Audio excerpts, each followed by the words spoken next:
Hello and welcome to Update Israel at War, Day 53. I'm Chris Mitchell. Israel and Hamas agreed to extend the 4-day ceasefire 2 more days. The pause will likely see the release of an additional 20 hostages. Take a look. On Monday, 11 Israelis, including 2 mothers and 9 children, returned home after 52 days in captivity by Hamas. Among the reunions, 15-year-old Daphne and her 8-year-old sister Ella, who are now with their birth mother. Hamas murdered their father, stepmother, and stepbrother in kibbutz near Oz. We are full with joy and happiness, but at the same time, we're very worried about the father, my cousin, Ofer Calderon, who's still in captivity.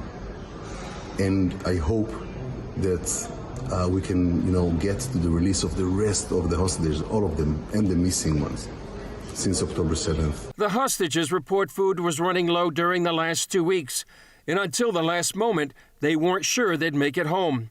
When leaving, some thought the crowds would lynch them on the way to Israel.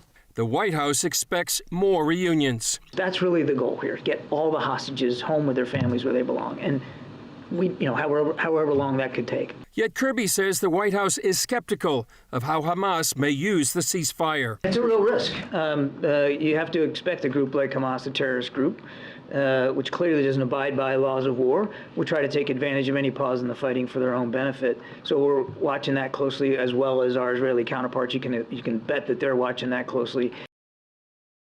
Meanwhile, after huge pro-Palestinian marches in London, on Monday, more than 100,000 marched in Britain's capital against anti-Semitism. Anything which is associated with the Jewish religion now feel that they're under attack and they have to look after themselves, have their own security. I never thought this would get to this stage in this country, and it's very, very upsetting to see it. And in New York City, Mayor Eric Adams blasted high school students who forced their Jewish teacher to hide in her office after they found out she took part in a pro-Israel rally. In Vermont, a man accused of shooting 3 Palestinian students pled not guilty. Authorities are searching for evidence of a hate crime. On Monday, Elon Musk, who has been criticized for endorsing an anti-Semitic tweet, went with Prime Minister Benjamin Netanyahu on a tour of one of the kibbutzes Hamas destroyed on October 7th. Musk also saw some of the raw footage of Hamas's atrocities. I would say an emotionally difficult day to see the places where people were murdered,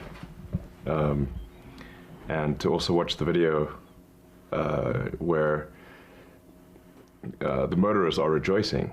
Exactly, that's the worst part in the movie.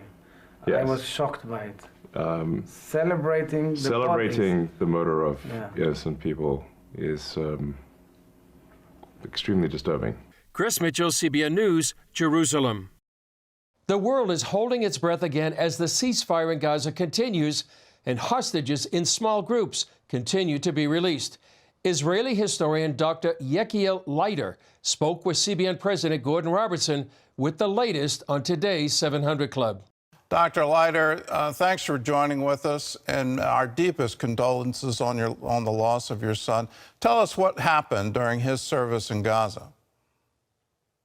Well, thank you for having me, first of all, and thank you for your heartfelt wishes, condolences. My son was a squadron commander in a rather well-known division. An Israeli reservist. He had spent 15 years in what is our equivalent of the American Delta Force. It's called the Shaldag Unit. And in that capacity, he was the commander of the Point Squadron for the entire division.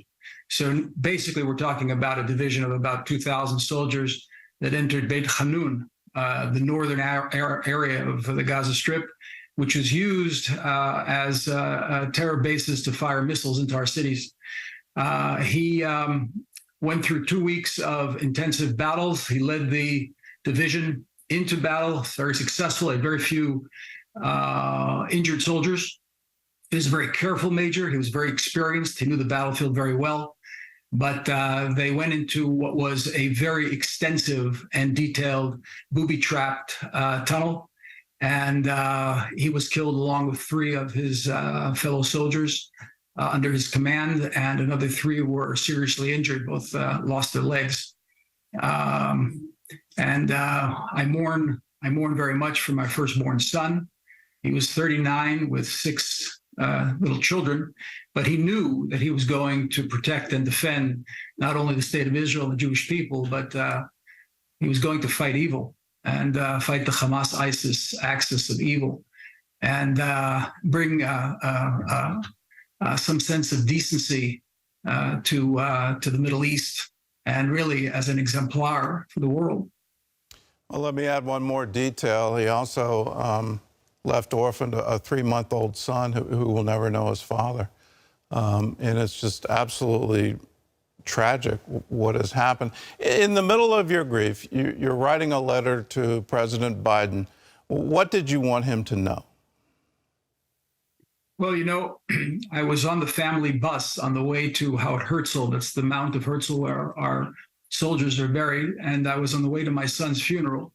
I had written speeches for the prime minister, for many ministers in the government throughout my career. I'd never written a eulogy for my own son. And I was busy making notes on the bus. And suddenly it occurred to me that there would be many people attending. We had many thousands of people attending that would only understand English. So I decided to add an English section to my eulogy, and I suddenly had a eureka moment. I said, well, why don't I write a letter to the president? Why doesn't that be the context of my English remarks? Because the president is from Scranton, Pennsylvania, as I am, and he lost a son. And suddenly I felt a sense of maybe a sense of camaraderie, that he would understand where I was coming from. And I appealed to President Biden to not only support Israel, but do everything in his power to support Prime Minister Netanyahu's government's position that Hamas must be destroyed. Let me explain that, because many people, unfortunately, in the West don't really understand when we say Hamas has to be destroyed. You know, at the end of the Second World War, there was no question that Germany and Japan were defeated. If you went to, a bar in Indonesia and you asked someone that was totally uneducated who won the war, they'd say the Nazis were defeated. We need a victory, in this case, against Hamas, which in many cases are even worse than Nazis, because the Nazis try to cover up their tracks. Hamas celebrates their tracks. I mean, we now have accounts of some of the hostages who have been released. Children who were forced to watch the slaughter of the innocents of 1,400 people on that day, the 7th of October. And when they cried, a gun was put to their head and they were told to stop crying, otherwise they'd be shot. This is the extent of the depravity that we're dealing with. And if that's not defeated, the entire world is going to suffer, not just Israel. We're at the like my son was at the point command of the division. Israel's at the point command of the free world, of the moral world. This is really a war for sanity, for morality, for ethics, and for light against darkness as we approach the Hanukkah holiday, which is the festival of lights.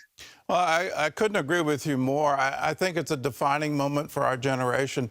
And just as the Allied leaders back in World War II, when there was talk about peace and should we have a cessation of the war and what terms would we accept from Japan and from Germany, and it was Roosevelt was clarion call, no less than unconditional surrender. Until this regime is wiped off the planet, we're not going to stop. That's our goal here. It has to be eliminated. This morning I was reading in the Bible, and it's Ezekiel 33:5, that there are people that hear the alarm and ignore it. Are we in danger of ignoring the alarm that Hamas presents? It's not just to Israel, but in my view, if they're allowed to exist, they're now a threat to the entire world. Well, you quote Ezekiel, and I'll draw on Isaiah here, who lamented those who confuse truth for lies and light for darkness and good for evil. And we have a situation here where the postmodernist thrust of the past 3-4 decades has corrupted the minds of so many people that there's not just a confusion between what's good and bad or what is good and evil, but actually evil is being interpreted as good. So you have millions of people demonstrating using these kind of code words and catchphrases that they don't even understand. Palestine will be free from the river to the sea. Well, basically what you're saying is that Auschwitz is the answer to the Middle East. Eliminate the state of Israel, eliminate the Jews that live here. Celebrating mass murder. My dear friends, I'm on my way. I stopped here for this interview here in Tel Aviv. I'm on my way to a town just south of Tel Aviv to embrace a bereaved family. That's one of the things that I do for my own bereaving moments, is visit with others who are suffering terribly. And they lost a daughter on the 7th of October. She was a young sergeant on an army base, watching the electronic system, and she was incinerated. They don't have a grave to go to. There's nothing left of her. And she was incinerated because she hid in a room in which they threw grenades and then burnt the room with her in it while she was bleeding to death. And then they celebrated. It's all on video. This kind of depravity is being celebrated by people who have simply taken those words of Isaiah and interpreted them. They've confused, they're defining evil as good.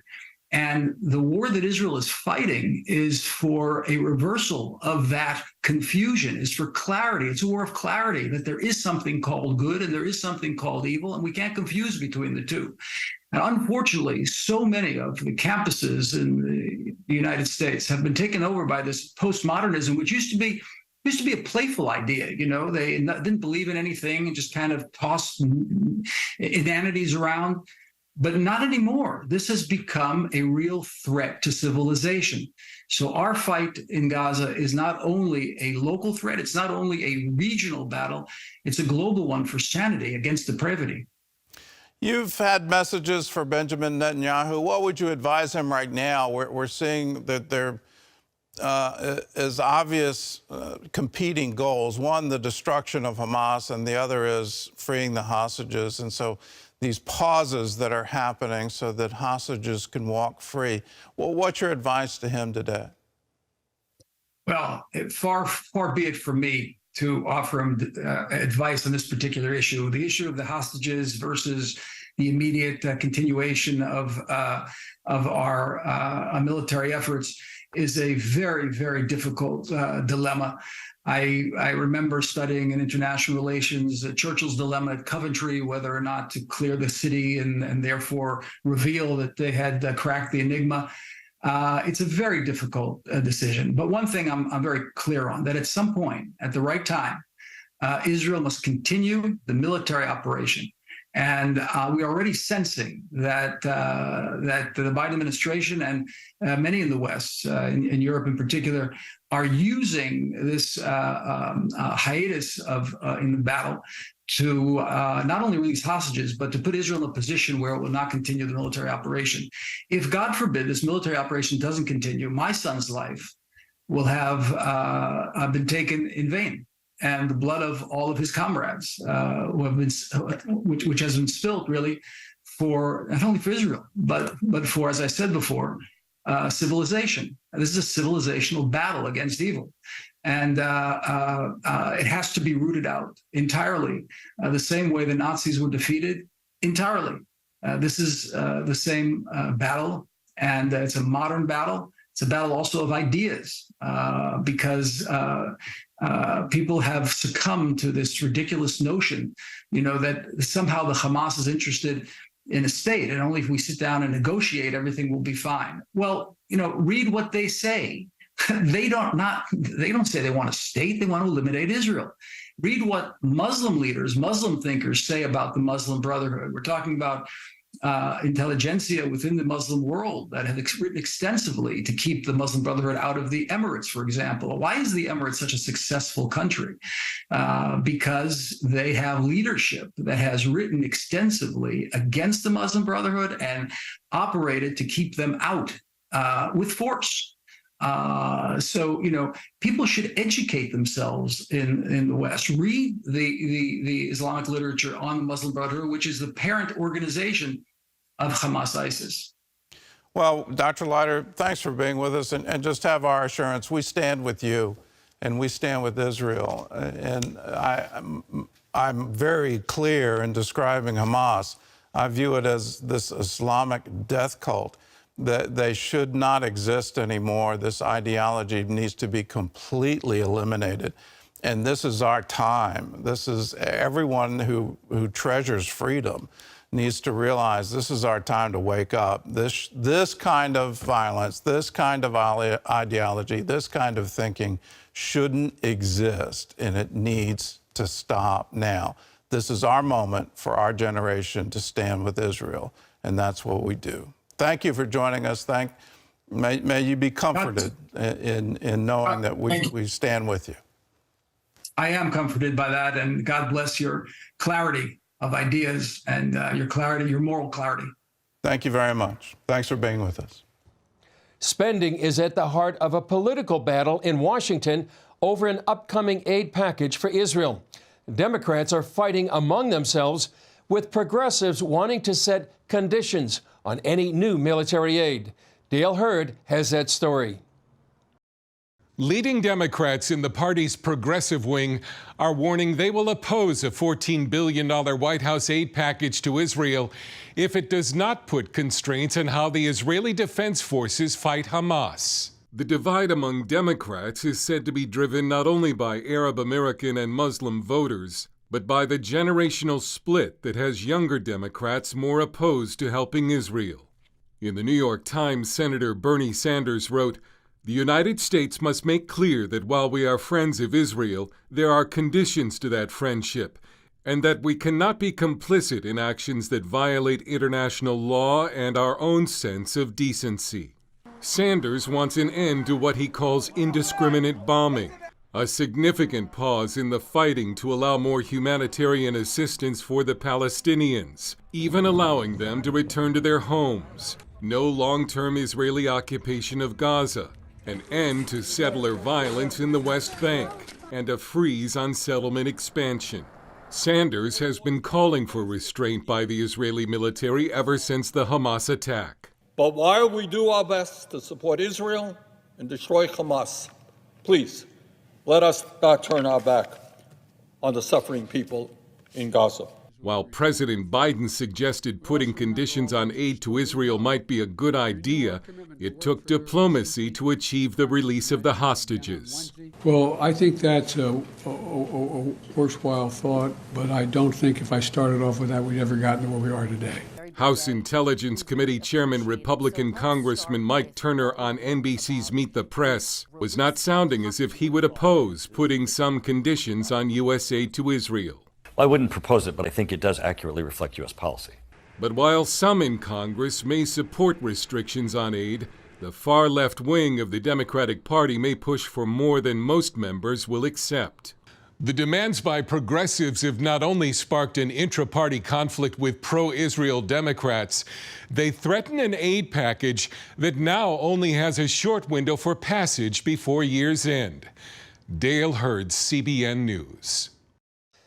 Ari Harrow has been on the inside of Israeli politics. He served as an advisor and then chief of staff to Prime Minister Benjamin Netanyahu between 2007 and 2015. He's also written a book about Israel's 2014 Gaza war, which may give us a glimpse about what lies ahead for Israel now. He stopped by our studio recently to fill us in. Ari Harrow, thanks for joining us. You're the former chief of staff for Prime Minister Netanyahu and also written a new book. We'll talk about that, but first tell me your reaction to what happened on October 7th. The only reaction I think all Israelis have and all peace-loving people around the world have, and that is horrified. It was definitely the worst single day of my life, and I think the worst single day in the history of the Jewish state. Yeah, and take us through the last several weeks. How has Israel responded?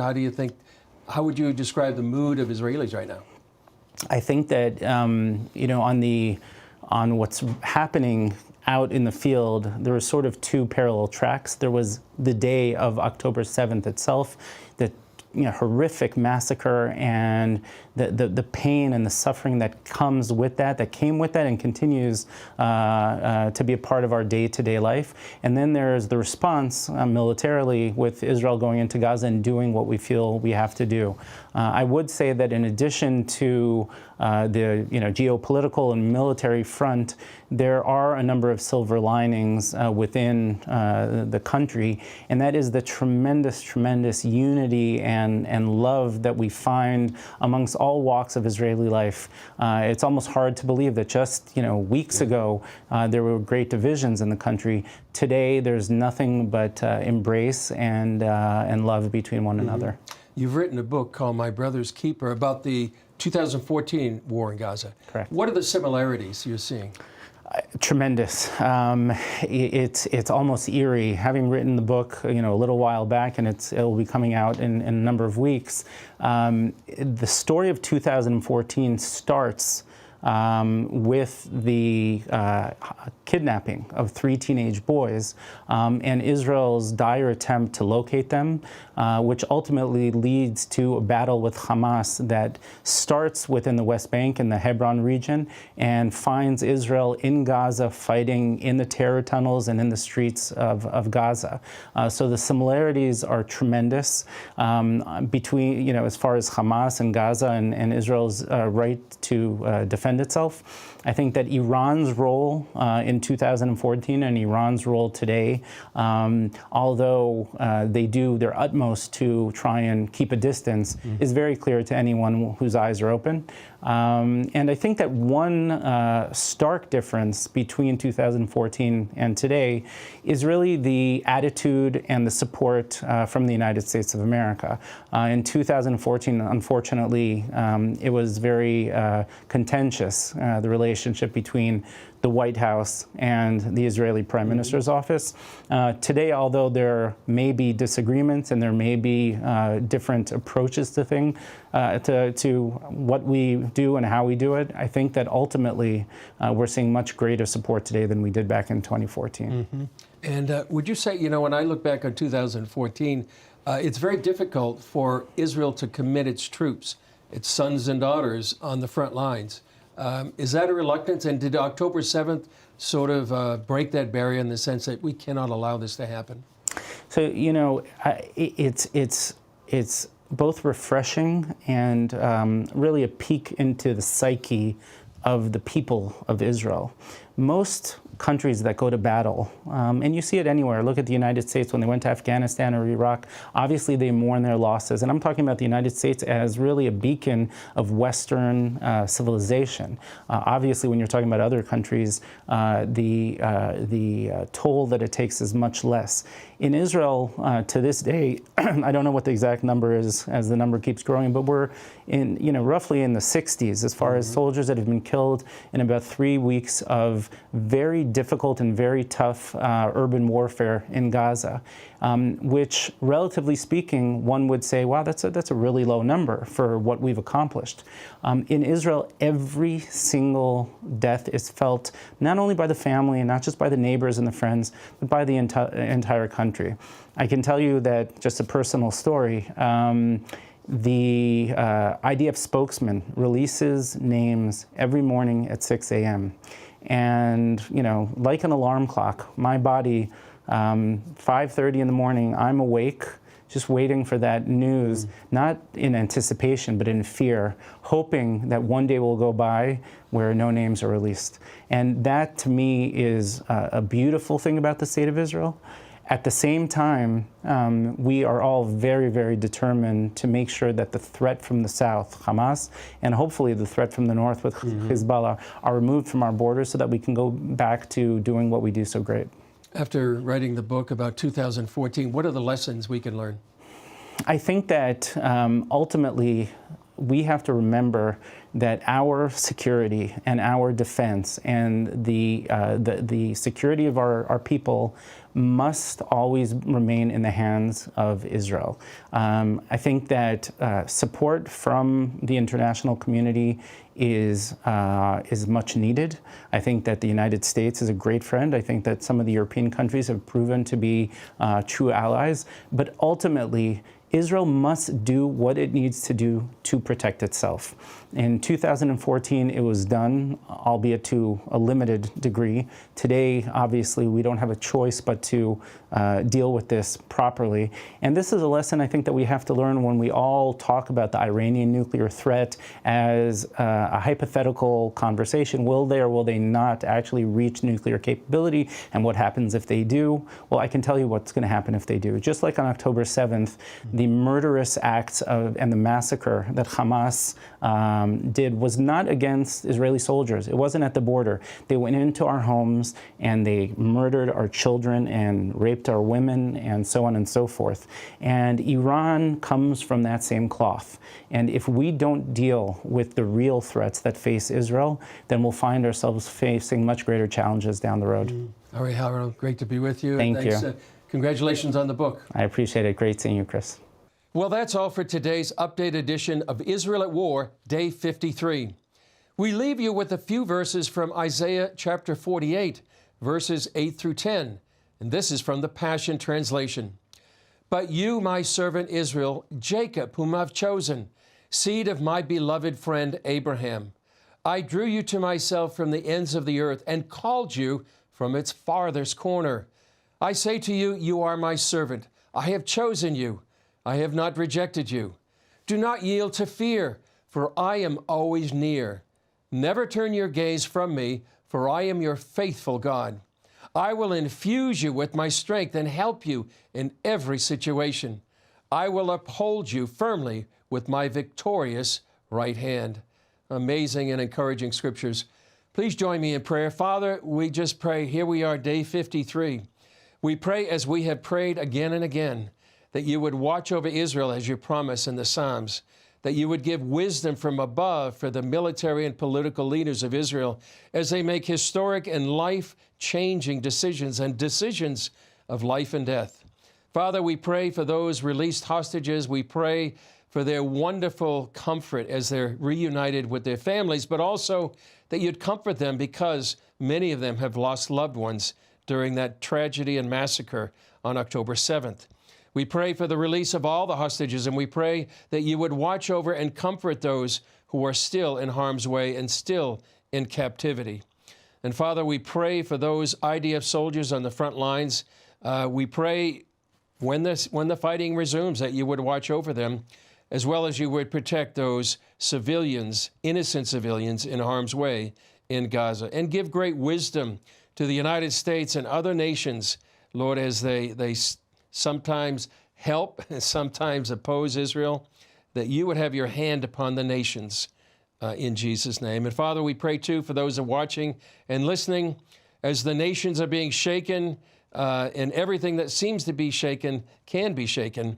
We pray for your comfort and that in the midst of these trying and difficult days, we can look up for our redemption draweth nigh. And we ask this in Jesus' name. Amen. Well, thanks for joining us for this update of Israel at War, Day 53. I'm Chris Mitchell. For all of us here in the Jerusalem Bureau, God bless and keep you. Thank you so much for joining us for CBN Newswatch. I'm Ephraim Graham. Ahead today, ceasefire extended. The pause in the fighting will continue for at least 2 more days as more hostages are expected to be released. But what impact will this ceasefire have on Israel's plans to eliminate Hamas? The impact of the war in Gaza being felt throughout the Middle East, including in the town where Jesus was born, Bethlehem.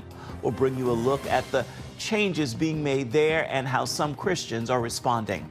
Nearly 370 Israeli soldiers have been killed in the war against Hamas, and sadly, for many Israelis, losing a loved one is part of their regular lives. We're going to show you how they cope with it. And our conversation with U.S. Senator Katie Britt of Alabama, who traveled with American lawmakers to the Middle East, meeting with Hamas victims and talking about U.S. options in Israel's war against Hamas. All those stories and more ahead today on CBN Newswatch. This is CBN Newswatch. We begin this half hour with the ceasefire between Israel and Hamas, which has now been extended by 2 days, which is likely to mean the release of 20 more hostages. But as Chris Mitchell reports from Jerusalem, there are questions about how Hamas could use this break in the fighting to its advantage. On Monday, 11 Israelis, including 2 mothers and 9 children, returned home after 52 days in captivity by Hamas. Among the reunions, 15-year-old Daphne and her 8-year-old sister Ella, who are now with their birth mother. Hamas murdered their father, stepmother, and stepbrother in kibbutz near Oz. We are full with joy and happiness, but at the same time, we're very worried about the father, my cousin, Ofer Calderon, who is still in captivity. And I hope that we can, get to the release of the rest of the hostages, all of them, and the missing ones, since October 7th. The hostages report food was running low during the last 2 weeks, and until the last moment, they weren't sure they'd make it home. When leaving, some thought the crowds would lynch them on the way to Israel. The White House expects more reunions. That's really the goal here, get all the hostages home with their families where they belong. And however long that could take. Yet Kirby says the White House is skeptical of how Hamas may use the ceasefire. It's a real risk. You have to expect a group like Hamas, a terrorist group, which clearly doesn't abide by laws of war, will try to take advantage of any pause in the fighting for their own benefit. So we're watching that closely, as well as our Israeli counterparts. You can bet that they're watching that closely. Bring them home! Meanwhile, after huge pro-Palestinian marches in London, on Monday, more than 100,000 marched in Britain's capital against anti-Semitism.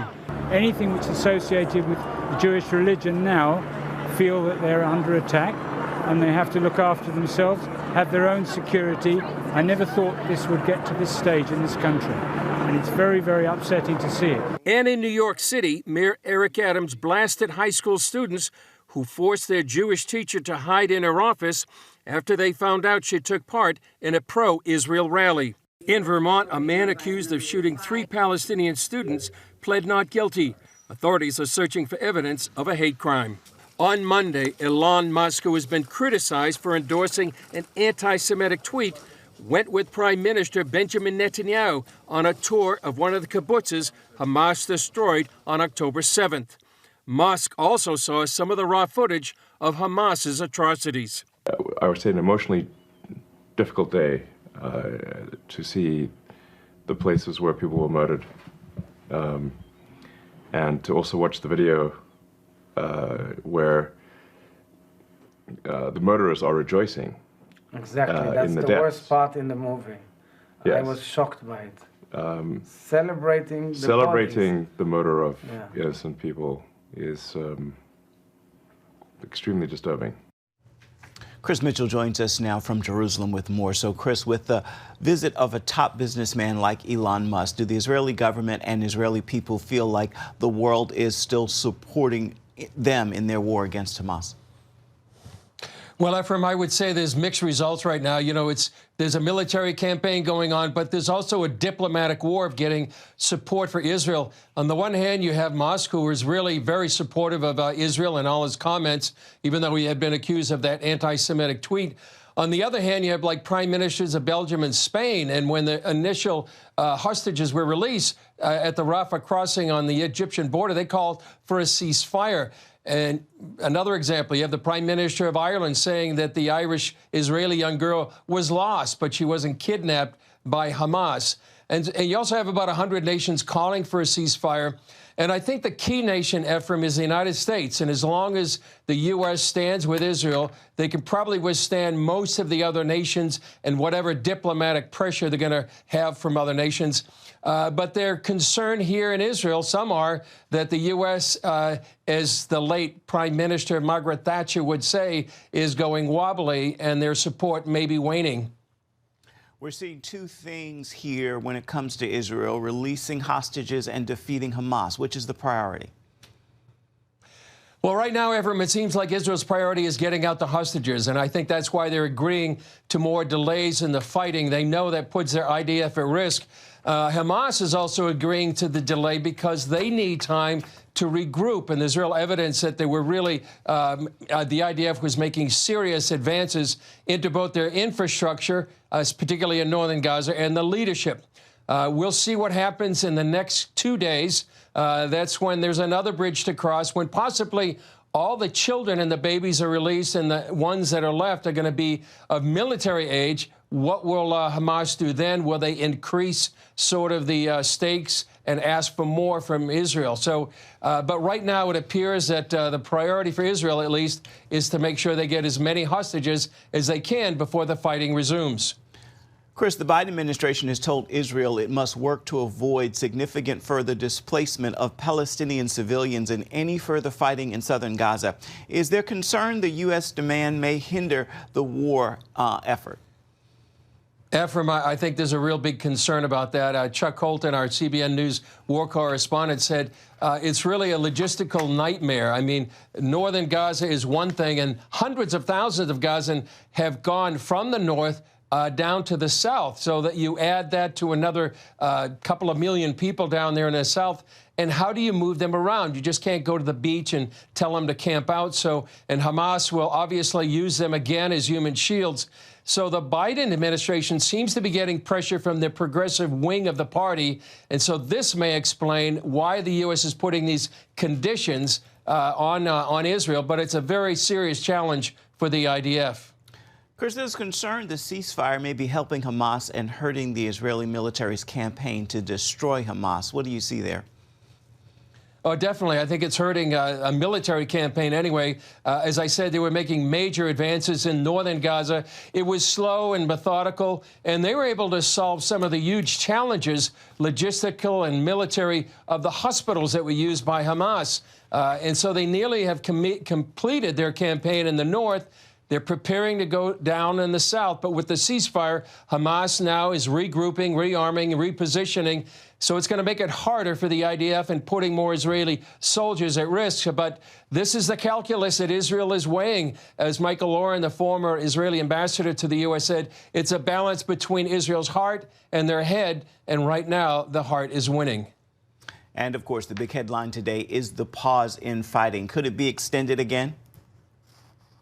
I think it is going to be extended again, Ephraim. I think the fact of these Israeli hostages getting released, it's really heartrending for all of the Israelis here. And I think, on the other hand, Hamas is going to do what it can to extend as long as possible. The main bargaining chip they have with Israel is these hostages. And so they can continue to extend this ceasefire. And also it increases international pressure that the ceasefire will eventually become permanent. And so this is their goal, to survive and by using these hostages as their bargaining chips, eventually so they can survive and continue their goal of eliminating Israel. That's part of their charter. That's part of their reason for being. And we'll see how far this will go. Indeed. Our Middle East Bureau Chief Chris Mitchell reporting from Jerusalem. Thank you so much, Chris. As always, a reminder that we are praying for you along with many others and the entire CBN News team there in Jerusalem. While the war between Israel and Hamas is focused in Gaza, its impact has been felt throughout the Middle East, including the birthplace of Jesus, Bethlehem, at this key time of year, Christmas. Paul Strand brings us that story. Manger Square in Bethlehem is empty now, and Christmas won't be celebrated as usual in the birthplace of Jesus. The Bethlehem municipality announced traditional Christmas decorations in Manger Square will not be put up to show solidarity with those suffering in Gaza, the first time Christmas has been canceled in Bethlehem since 1988. The underlying sentiment is this: they are trying to set a point in the community that even though Bethlehem, the Christians in Bethlehem are not involved in the battle in Gaza, what they feel is that as Bethlehemites, they don't want to come across as insensitive to the suffering of the Gaza civilians. Pastor Stephen Corey is the founder of Holy Land Missions in Bethlehem. I don't think Christmas should be canceled. They say they're not canceling Christmas, they're canceling the festivity of it, the lights, the decorations, and so forth. But really, that's the joyful part of Christmas from the outwardly sort of day-to-day thing. So if they want to not do the light celebrations, that's fine. I don't like it, but it's a decision. They're not holding us back from doing prayer services and doing a Christian religious service. They're not holding us back or stopping us from doing that. A Facebook post from the municipality did say they wanted to show solidarity with Hamas. Pastor Corey is looking to redeem the situation and the season. So here's what we're doing. Where we're telling people is let the lights go out. but let the light of Christ shine. Let the decorations be taken down, but let the symbol of Christ's promise be heard and stand. What we're doing in the month of December and probably till the early January is we're going to set up a tent. The tent will introduce people to the Nativity. We're going to call it the Nativity Encounter Christmas Tent, the Hope Tent. This Nativity Encounter tent is we're going to get people to walk through this tent, Chris, and it's a Bible discovery experience where people can feel, touch, something dealing with what it would have been looked like during Christ's days in Bethlehem 2,000 years ago. And they walk out the other side getting the message that the miracle has happened here. Later, Corey is planning a more permanent encounter center in Bethlehem. This year, he wants to keep Christmas centered on Jesus. And we are bringing it back to ground zero. And that the Christmas is about Jesus. He's the reason for this season. And that's what we're planning to do throughout Christmas. And we invite the world to pray, to stand, and to come volunteer with us at this tent. Paul Strand, CBN News, Jerusalem. Coming up, the fears of losing a loved one fighting against terrorism with so many Israeli reservists being called up. We'll look at what their families deal with as they could lose someone so close to them. We'll have the story for you when we come back. You're watching CBN Newswatch.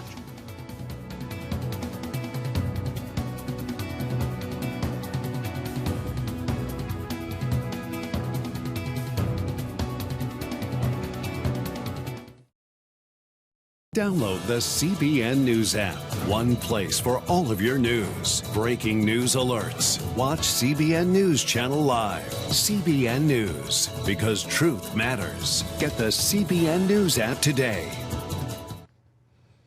Nearly 370 Israeli soldiers have died since the October 7th Hamas attack. And despite the ceasefire, it's expected the war will begin again. And with nearly 4% of the country's population serving, family members brace for the news their loved one has been added to the casualty list. As Caitlin Burke now reports, while this is a growing concern, it's also an inherent part of Israel's daily life. All Israeli citizens over the age of 18 are required to serve in the military, with very few exceptions. The mandatory service began with the establishment of the Jewish state in 1948. And now, 75 years later, it's still considered essential to the security of Israel. I remember when I was maybe 5 or 6 years old, I had a conversation with my father, and I asked him, what would I do in the army when it would be my time to go to the army? And he then told me an answer that I think many Israelis in different generations heard from their parents. And he told me that he hopes that when I would be 18 and it would be time to go to the army, we wouldn't need the army anymore. A dream that has yet to become a reality. Aya Elia's father saw all of his children join the Israel Defense Forces, and one never came home. My brother, it was September 1997, and it was a special military mission of the Israeli commando, I guess what you call the Navy SEALs. And there were 16 warriors going inside Lebanon, inside a small village called Ansariya, when they walked inside a Hezbollah ambush. They started fire. Eventually that night, 11 warriors of that initial 16 were killed. One of them were left behind. This is my older brother, Itamar. Hezbollah held on to his remains for another 10 months before his body was brought back.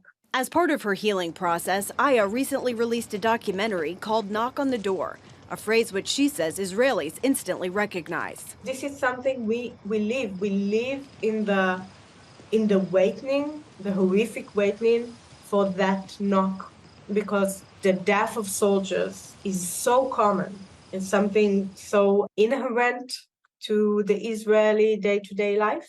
While all Israeli families must prepare for the news of loss, they aren't left alone to deal with it. When Ronnie Mermelstein's brother died in combat, she recalls support her family received as one of her most vivid memories. One of the most important things that I remember is that our house was full of people, and friends and family, and also people that we don't know who came to our house to support the family.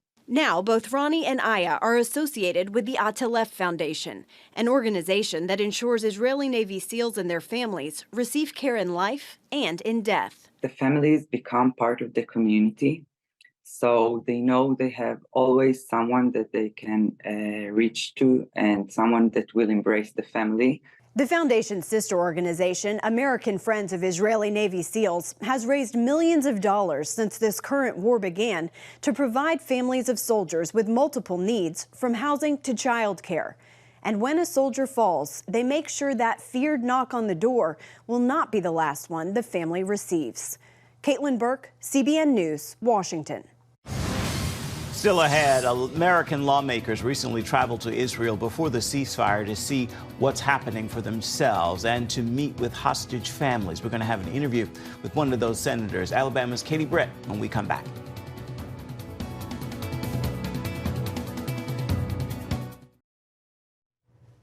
As Israel expects to resume its war with Hamas, U.S. lawmakers have been trying to get a clearer picture of the situation on the ground. Before the recent ceasefire began and hostages released, multiple senators recently toured the Middle East, including meeting with Hamas victims in Israel. Alabama Senator Katie Britt was one of those who made that trip. CBN's Matt Galka had the chance to talk with her about options the U.S. can pursue. As Israel predicts a potentially lengthy ground war with Hamas, U.S. lawmakers are trying to get a clearer picture. Recently, a group of bipartisan senators toured the Middle East, including in Israel, and one of those senators was Alabama's Katie Britt. I spoke with her shortly after she returned. When we sat down with the families of the people who are being held hostage, I sat in that room not as a United States senator, but as I listened as a mother, and I listened as a wife, and a daughter, and a sister, knowing the unimaginable tragedy that they were expressing to us. Senator Britt says those meetings remain with her as she and other lawmakers prepare an aid package to help Israel. Britt says in listening to victims and seeing the images, she believes she's seen pure evil when it comes to Hamas. The videos that were taken by the Hamas terrorist show that there is pure evil that exists, and it exists right there. Because I am a believer that people of all religions can coexist peacefully and with prosperity, but I do not believe that good can coexist with evil, because I believe when evil raises its head, we must look it in the eyes and we must take it down. Britt joins a growing chorus of bipartisan lawmakers calling on the Biden administration to increase pressure on Iran with sanctions and freezing assets. She also supports the U.S. defensive strikes like those targeting Iranian-backed militant groups in Syria. We have to actually achieve peace through strength. There are some deterrents, obviously, that the president has put there outside the coast of Israel, and I appreciate those efforts. We've got to make sure that as we are seeing these strikes occur, particularly if they come onto military bases of the U.S., that we respond with defensive strikes. Should the U.S. be providing humanitarian aid to Gaza? So I met with the Israeli ambassador, and obviously they are doing food, water, and medicine as dictated by international law. We have to make sure that we don't give aid that will go into Hamas's hands. And that seems like a tall task, though. The Palestinian people are not the enemy of America or not the enemy of Israel. It is Hamas.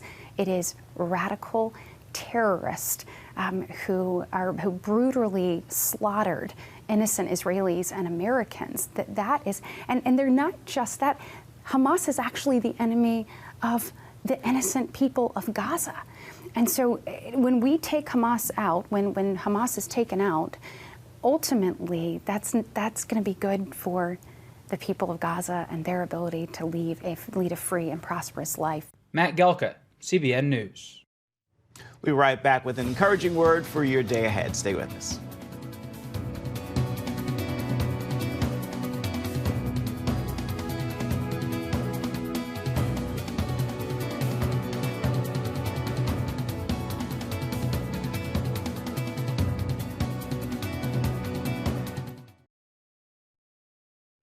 Start from CBN News. A quick read on the important news of the day delivered right to your inbox. Stay current on breaking news, politics, and entertainment.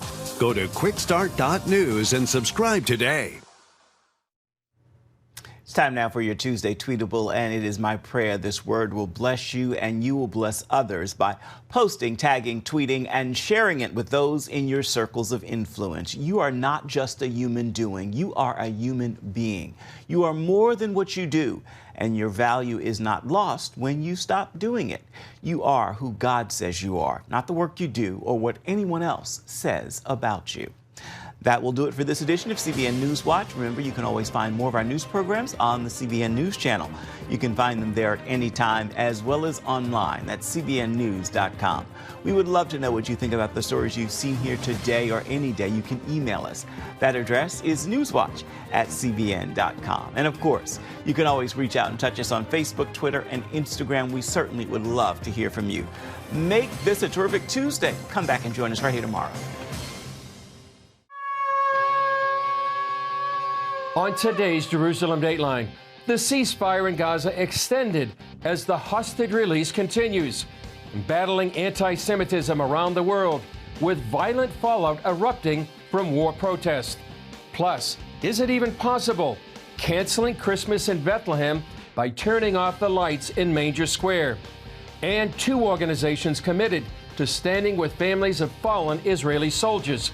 All this and more coming up on this edition of Jerusalem Dateline. Hello and welcome to Jerusalem Dateline. I'm Chris Mitchell. Israel and Hamas agreed to extend the 4-day ceasefire 2 more days. The pause will likely see the release of an additional 20 hostages. Take a look. On Monday, 11 Israelis, including 2 mothers and 9 children, returned home after 52 days in captivity by Hamas. Among the reunions, 15-year-old Daphne and her 8-year-old sister Ella, who are now with their birth mother. Hamas murdered their father, stepmother, and stepbrother in kibbutz near Oz. We are full with joy and happiness, but at the same time, we're very worried about the father, my cousin Ofer Calderon, who's still in captivity. And I hope that we can, get to the release of the rest of the hostages, all of them, and the missing ones, since October 7th. The hostages report food was running low during the last 2 weeks, and until the last moment, they weren't sure they'd make it home. When leaving, some thought the crowds would lynch them on the way to Israel.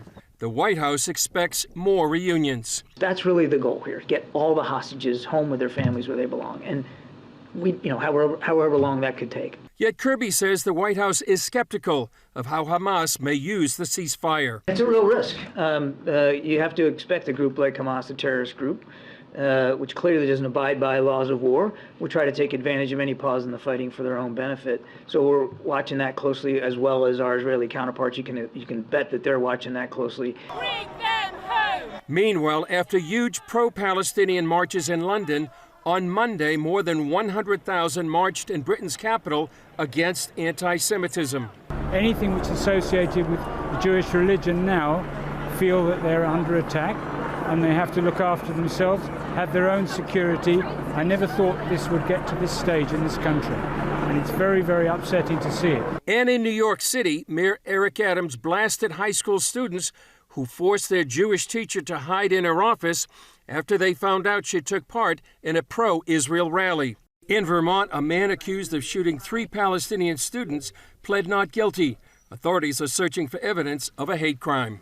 On Monday, Elon Musk, who has been criticized for endorsing an anti-Semitic tweet, went with Prime Minister Benjamin Netanyahu on a tour of one of the kibbutzes Hamas destroyed on October 7th. Musk also saw some of the raw footage of Hamas's atrocities. I would say an emotionally difficult day to see the places where people were murdered, and to also watch the video where the murderers are rejoicing. Exactly, that's the worst part in the movie. Yes. I was shocked by it. Celebrating the murder of innocent people is extremely disturbing. Between the continuing ceasefire and what appears to be the slow release of the hostages, has Israel's war with Hamas ground to a halt? For insights, I spoke with CBN war correspondent Chuck Holton. We're now 4 days into a ceasefire, and with the possibility of maybe another week or so, what are the implications for the IDF?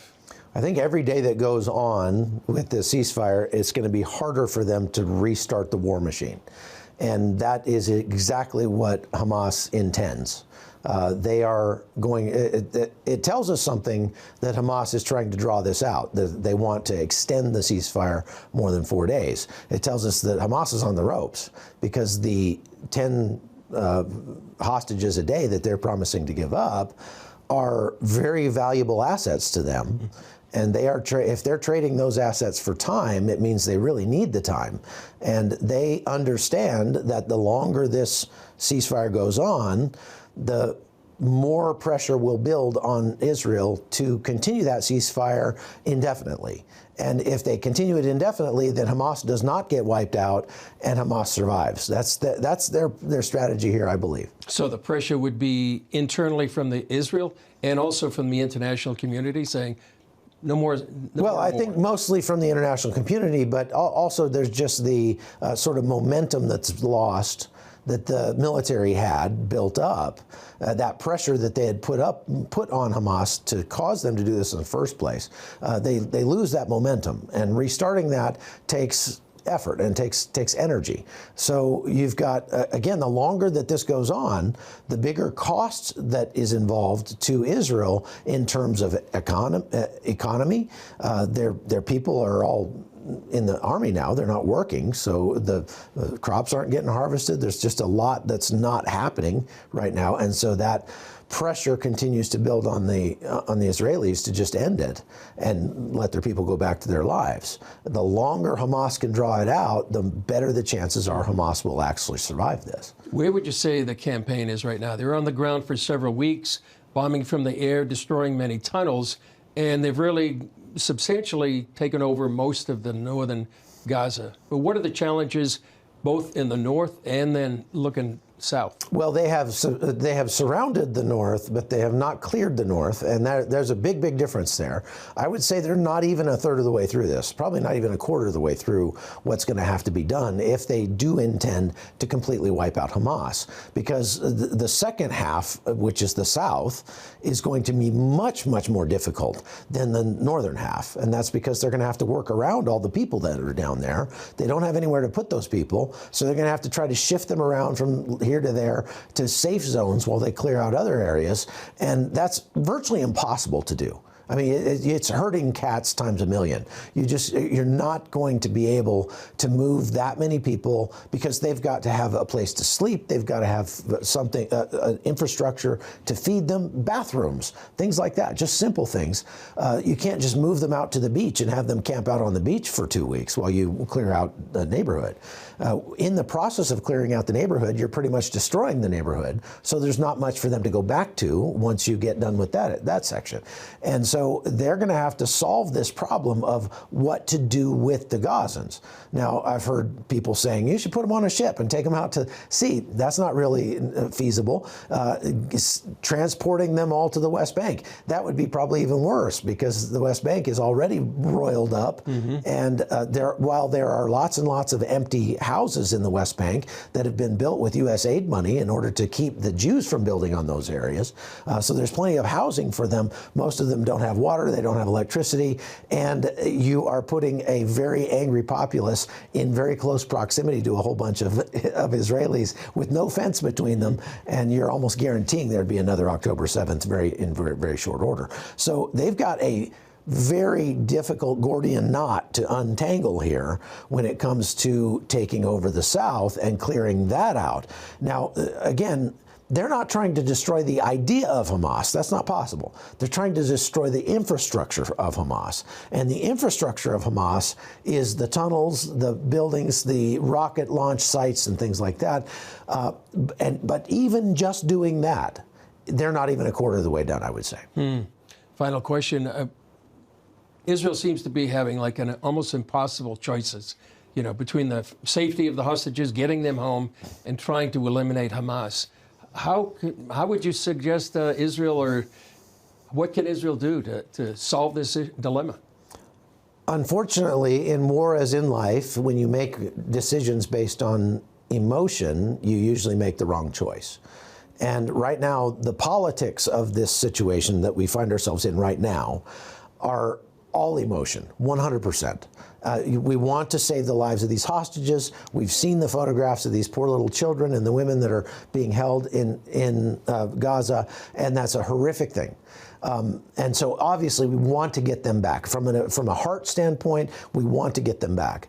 But from an actual standpoint of achieving your objectives to make sure this never happens again, that can't be your first priority. It just can't. And if you make it your first priority, you're doing it at the expense of what you ought to be doing, and that is fraught with danger and risk.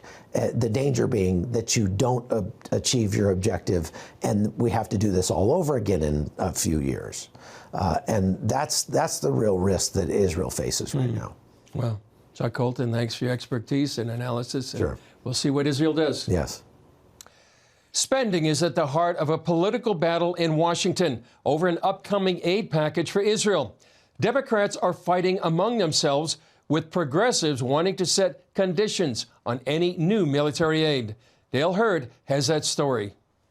Leading Democrats in the party's progressive wing are warning they will oppose a $14 billion White House aid package to Israel if it does not put constraints on how the Israeli Defense Forces fight Hamas. The divide among Democrats is said to be driven not only by Arab American and Muslim voters, but by the generational split that has younger Democrats more opposed to helping Israel.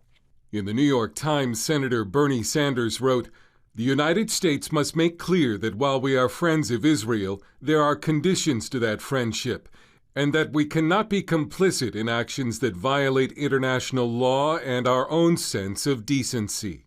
Sanders wants an end to what he calls indiscriminate bombing, a significant pause in the fighting to allow more humanitarian assistance for the Palestinians, even allowing them to return to their homes, no long-term Israeli occupation of Gaza, an end to settler violence in the West Bank, and a freeze on settlement expansion.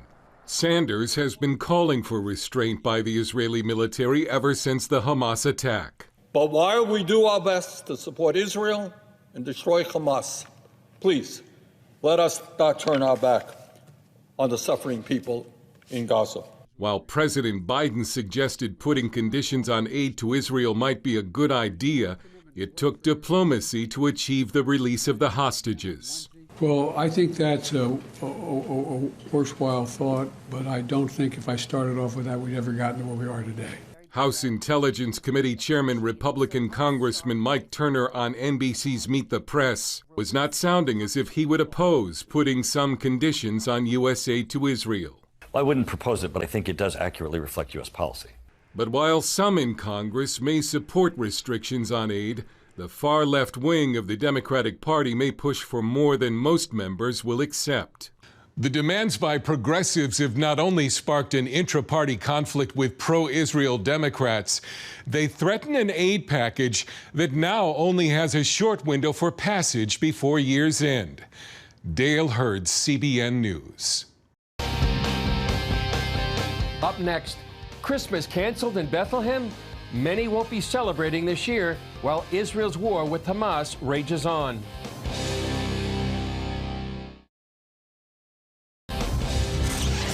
While the war between Israel and Hamas is focused in Gaza, its impact is expanding and now affecting the birthplace of Jesus at a key time of year. Paul Strand brings us that story. Manger Square in Bethlehem is empty now, and Christmas won't be celebrated as usual in the birthplace of Jesus. The Bethlehem municipality announced traditional Christmas decorations in Manger Square will not be put up to show solidarity with those suffering in Gaza. The first time Christmas has been canceled in Bethlehem since 1988. The underlying sentiment is this. They are trying to set a point in the community that even though Bethlehem, the Christians in Bethlehem are not involved in the battle in Gaza, what they feel is that as Bethlehemites, they don't want to come across as insensitive to the suffering of the Gaza civilians. Pastor Stephen Corey is the founder of Holy Land Missions in Bethlehem. I don't think Christmas should be canceled. They say they're not canceling Christmas, they're canceling the festivity of it, the lights, the decorations, and so forth. But really, that's the joyful part of Christmas from the outwardly sort of day-to-day thing. So if they want to not do the light celebrations, that's fine. I don't like it, but it's a decision. They're not holding us back from doing prayer services and doing a Christian religious service. They're not holding us back or stopping us from doing that. A Facebook post from the municipality did say they wanted to show solidarity with Hamas. Pastor Corey is looking to redeem the situation and the season. So here's what we're doing. Where we're telling people is let the lights go out, but let the light of Christ shine.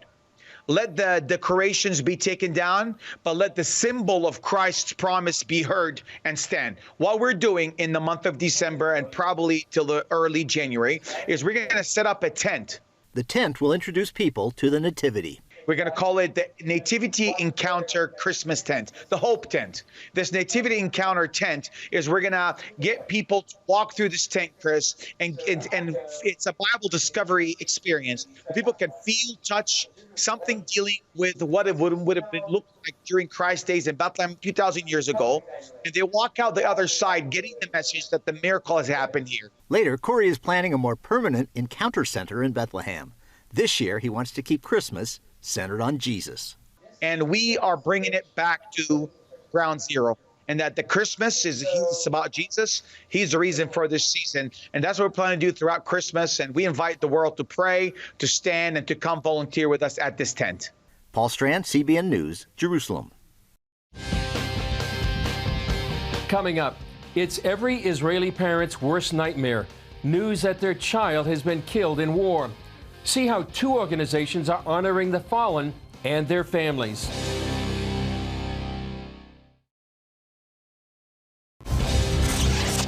Every Israeli family fears that knock on the door, telling them their son or daughter has died in combat and won't be coming home.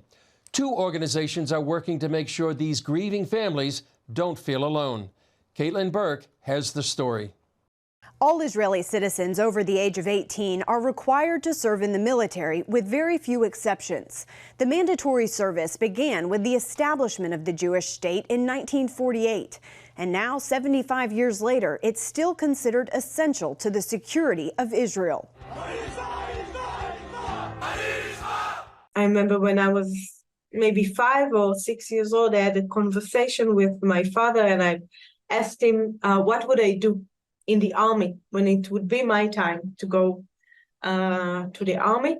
And he then told me an answer that I think many Israelis in different generations heard from their parents.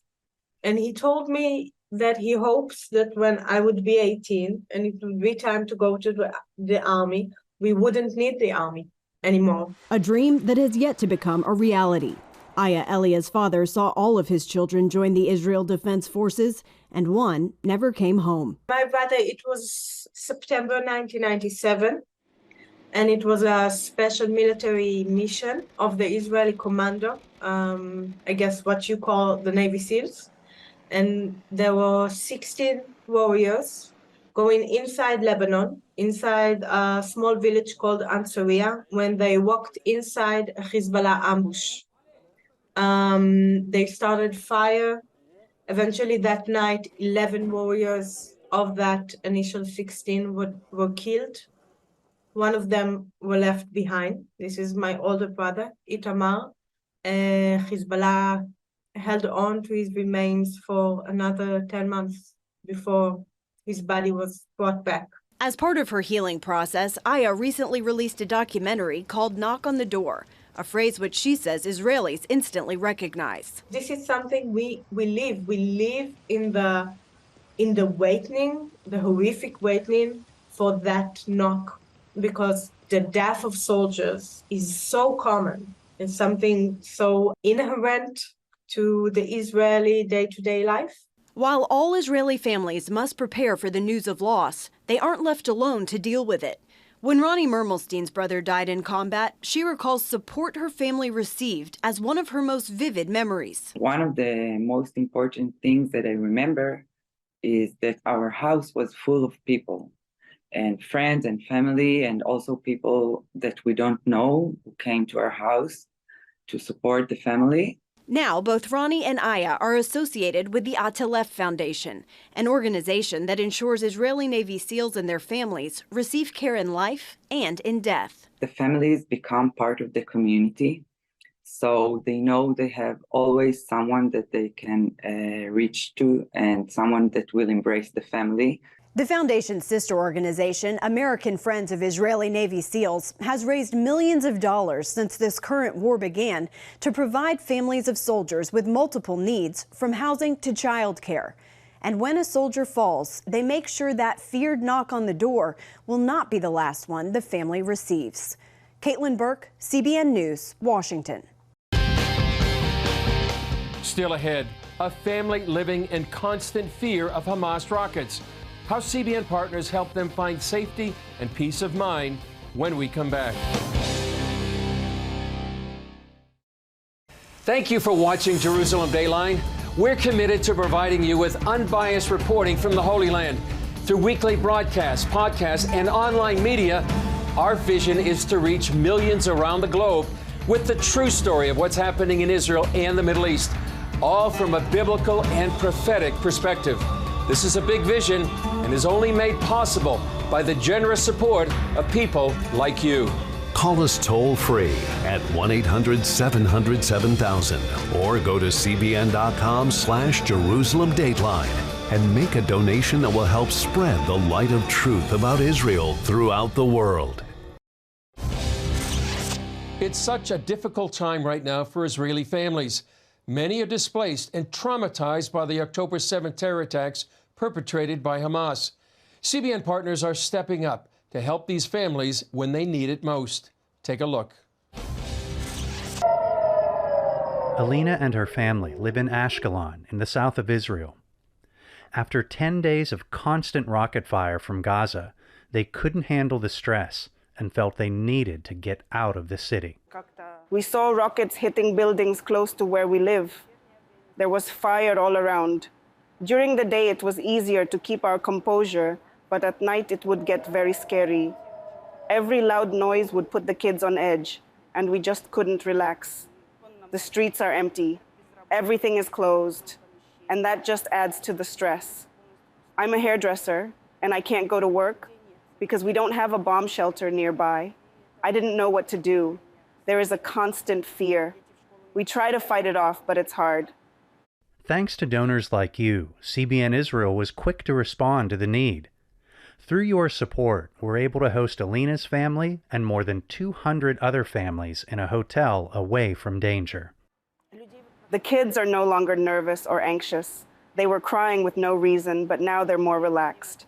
They find ways to distract themselves with other kids here. They play with their friends. They have their own stuff for their ages. They're having fun here. It's such a difficult time for Israeli families. But at this hotel, Alina's family and many others can have a break from the stress and fear. And here, they can be together and feel safe. I still can't believe that we are safe because of generous people somewhere far away. It's such a big gift. We're so thankful to CBN, I just can't find the words. You've surrounded us with such care. In a time like this, we're reminded that we all have to believe in God and humble ourselves because we've seen His goodness through your support. Well, that's all for this edition of Jerusalem Dateline. Thanks for joining us. You can access our daily war updates on Facebook and YouTube. And remember to pray for the peace of Jerusalem, the release of all the hostages, the safety of Israeli soldiers, and all innocent civilians caught in harm's way. I'm Chris Mitchell. We'll see you next time on Jerusalem Dateline.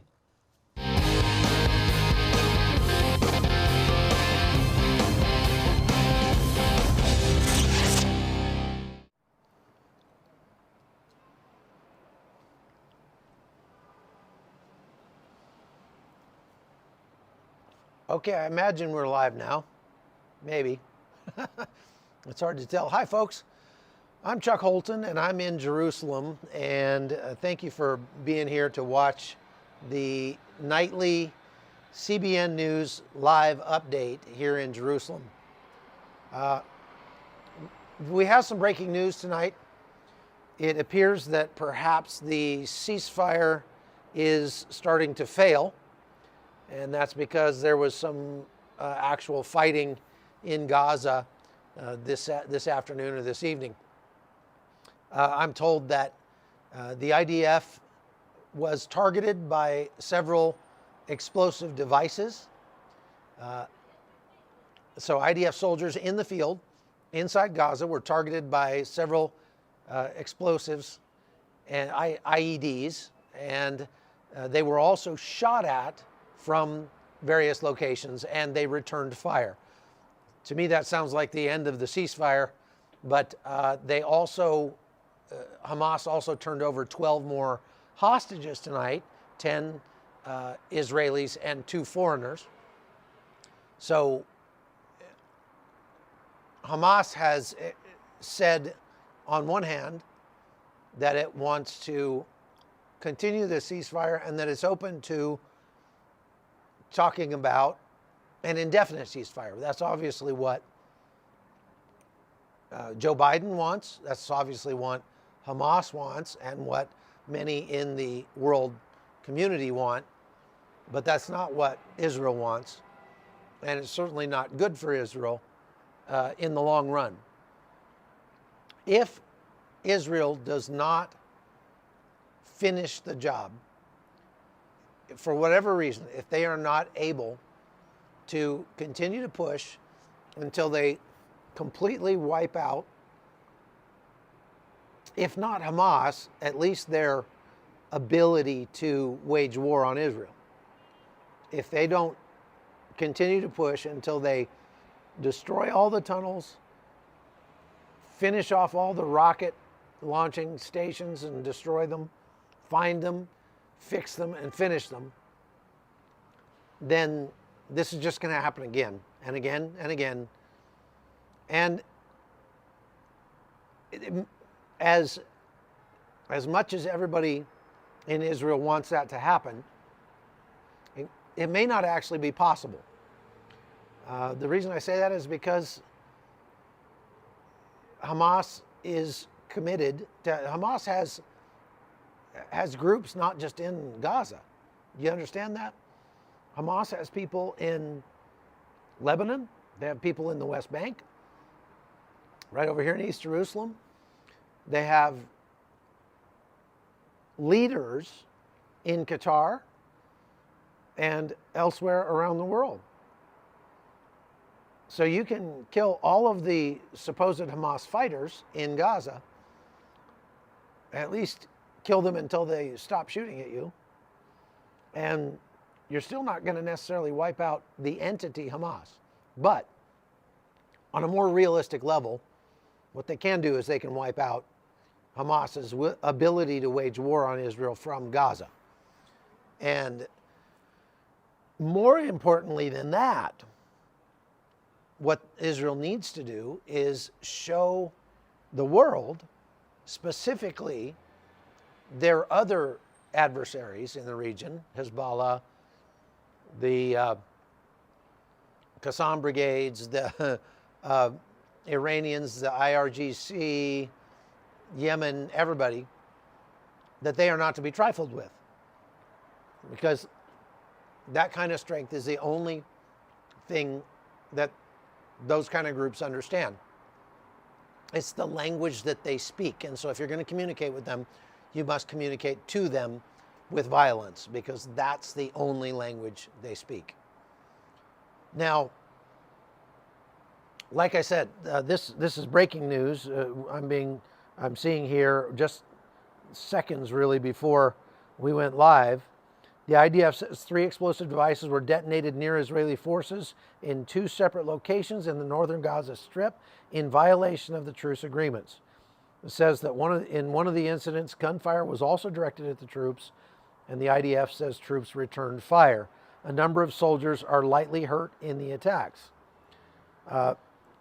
In both cases, the IDF forces were within the agreed ceasefire lines, so they were not pushing forward or moving or anything like that.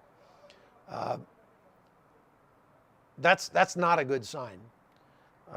One of the things that Hamas, if you wonder, a lot of people have asked, well, what are the IDF troops doing while they're having a ceasefire? Did they all go home for a while or what? No, they're all still there in the field, whether that's in Gaza or that's up in the north, along whatever border. They are sleeping in the field. They don't have barracks. They don't have beds. They don't even have bed rolls in many cases. They're just sleeping on the ground like soldiers do. And so this is taking a toll on them. Now, one of the things that they have been doing during the ceasefire is going through the areas that they already hold, and they are gathering intelligence from those places. So as they were moving through, they were pushing through quickly, trying to take ground, and they were exploiting whatever SSI, sensitive site intelligence, that they came across, I'm sure, but they were gathering a lot of it. I mean, they've covered a lot of ground in the 3 weeks or so since the war has been, since the invasion has been going. Now they have a chance to go back and spend more time looking through those areas to find additional intelligence about where Hamas is, how they operate, what they're doing. And Benjamin Netanyahu got the chance to go and visit the intelligence branch of the IDF today, and to see from them, receive a briefing about what the intelligence branch is learning about Hamas from the SSI that they've collected. And it's not good. To boil it down, Netanyahu put out a press release about it. And to boil it down, what he said was that the IDF soldiers exist to protect the civilians, to protect the civilian people of Israel. What we're learning about Hamas is that for Hamas, the civilians exist to protect them. And worse than that, I mean, that gives the impression that Hamas is using the civilians as human shields, which we already knew. But it's worse than that. What they're finding is that the civilians are intentionally, of their own volition, protecting Hamas. So Hamas has built this whole network of tunnels underneath Gaza, and the people above are protecting the soldiers below. They are passing intelligence on to those soldiers about the disposition of the IDF troops, where they are, what they're doing, how many people, what kind of weapons they have, where the tanks are, etc. Hamas, and what this shows us is pretty much the same thing that we've been learning watching what's happening in the West Bank. And what I have learned from my own anecdotal research since the beginning of the war. As I've gone around, I've gone into the old city where there are a lot of Arabs. You see that light flashing right there? If anybody has any idea what that is, let me know, because it happens every night. I thought maybe it was an airport or something, but there's no airport over there. And the lights change colors and flash in different ways. I think maybe there's some sort of amphitheater over there that might have a pre-programmed light show, and nobody turned the program off, so there's nobody attending, but I think the lights are still going. You see how they're flickering and flashing over there? You see now they're doing the wave? That's just weird. So anyway, my own anecdotal research about how the Arabs feel about what happened on October 7th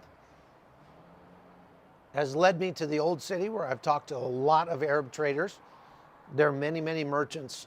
Actually, most of the merchants that are even open in the Old City at this point are Palestinians, because the Jews are all called up and are off fighting.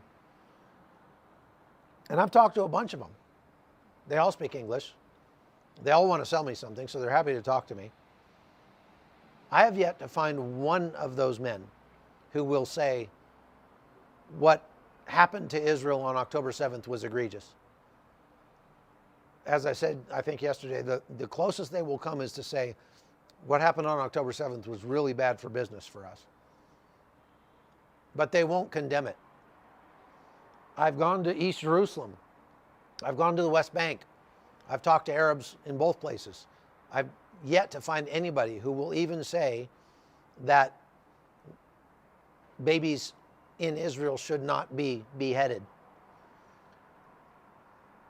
They will say, I don't think that really happened. I'll be like, dude, I went to Be'eri right after it happened. It was real. It happened. And they won't condemn it. I've spent a few days in Jordan. I was in Jordan today, dropping my daughter off at the airport, and can't find anybody who will say that beheading Israeli babies is bad. It's astounding. It's mind-boggling. It tells you a lot about what Israel is up against, because how are they going? I mean, you might defeat Hamas, but in reality, everybody in there, with very few exceptions, is rooting for Hamas to win. And that's what the Israelis are finding out through their intelligence, and that's what I've found out through my own intelligence gathering out here. It's kind of disheartening, because you would like to think that there's some common denominator in our humanity that would lead you to say, no matter who it is, there's no reason to be murdering babies. Intentionally, seeking out children to kill, or seeking out women to rape as a weapon of war. No matter who it is, no matter what the political reason, no matter what the religious reason, no matter what, burning babies alive is wrong. You'd think that there would be that common denominator among us, but apparently there's not. And I'm not sure what to think about that. It's depressing. These people need Jesus. They need Jesus badly. They need a new heart. And so, yeah, the Quran allows for it. Well, I wanted to very quickly just correct something. We talked about the Houthi rebels yesterday that tried to take over that fuel tanker, the Central Park, out in the Gulf of Aden, and it was headed off by the USS Mason, a guided missile destroyer, U.S. ship. They stopped the kidnapping or the hijacking attempt and captured 5 hooligans who were trying to kidnap the ship as they were fleeing toward Yemen. The assumption was, and the reporting was, coming from U.S. CENTCOM, that they were Yemeni or Houthi rebels that were trying to take over that ship. Now they're saying that the rebels or the guys that they captured, the 5 guys they captured, are claiming to be Somali. There's a couple of things about that that don't add up. Their